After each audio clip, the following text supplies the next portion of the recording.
whereas presumably Rosie would be after the full massive affair in the big house, Stephen being gentry and everything, and Rosie had shivered slightly and thought that Stephen would hate that. His mother was something of a snob and very concerned about lineage, and she would want to invite everyone in the surrounding counties who was into Brett's. Rosie found the whole thing madly intimidating, being particularly concerned that they'd make her wear family jewels that she would lose or break or something. The idea of that many people looking at her filled her with nerves anyway. She and Tina were very different. Stephen hadn't really mentioned the wedding itself, beyond referring to her as the wife. Not that she had ever thought he was the type of guy who would have a lot of input into invitation design and all that. And she occasionally fantasized about them just slipping off somewhere really quiet and doing it, just the two of them, at Gretna Green or a little room somewhere. Then she thought about her mother's face, and worse, her great-aunt Lillian's, if they tried to slope off somewhere, and how her nieces would react to her retraction of the fiercely extracted promise that they could be bridesmaids. Although Meridian, who was 3 and something of a tomboy, had made her agree that she could be a boy bridesmaid, and Rosie had decided to attempt something along the lines of kilts. Well, they would have to put on some sort of a do, but for now she was revelling in the very sense of it, of being newly affianced, of waking up every day next to the man she loved so much and still couldn't quite believe was hers. Let the snow fall, she thought, everything in its own time. That, of course, was before she started throwing up in the sink.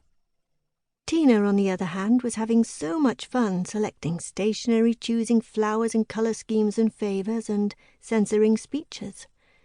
Her wedding would be held at the Hyacinth, the local fancy golf hotel, that served overpriced, non-ironic prawn cocktail, and usually had groups of loud, red-faced men propping up the corner of the bar and complaining about the foreigners. She was having a sit-down dinner for 100 in the main banqueting hall, with a black and white theme for the guests, a choreographed first dance. Rosie couldn't imagine what her charming but straightforward fiancé Jake would think of that, and just about every girl in the village as a bridesmaid.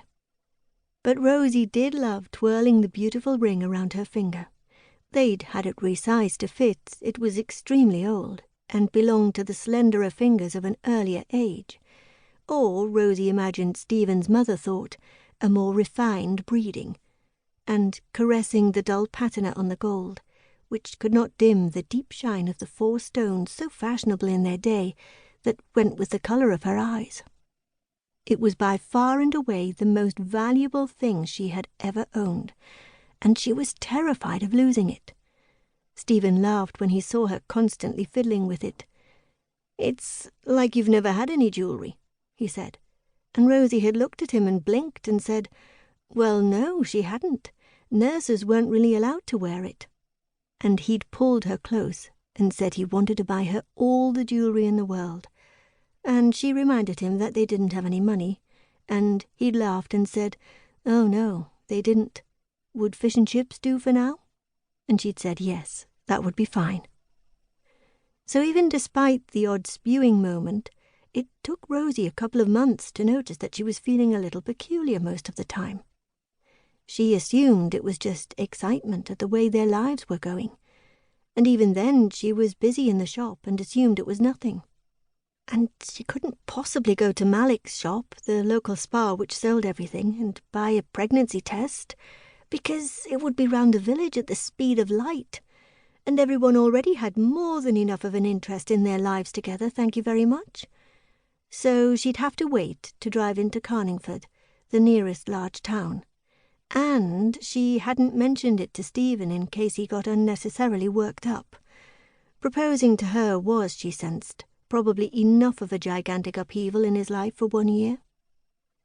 It was late February when she snuck away one Monday morning, telling Tina she was going to check out some new Parma violets, and drove to Carningford at top speed. Then, when she left the chemist's with shaking hands, she realized that she couldn't wait after all, and had to go to the horrible toilets in the shopping centre that were full of teenage girls shouting. She wondered how many people before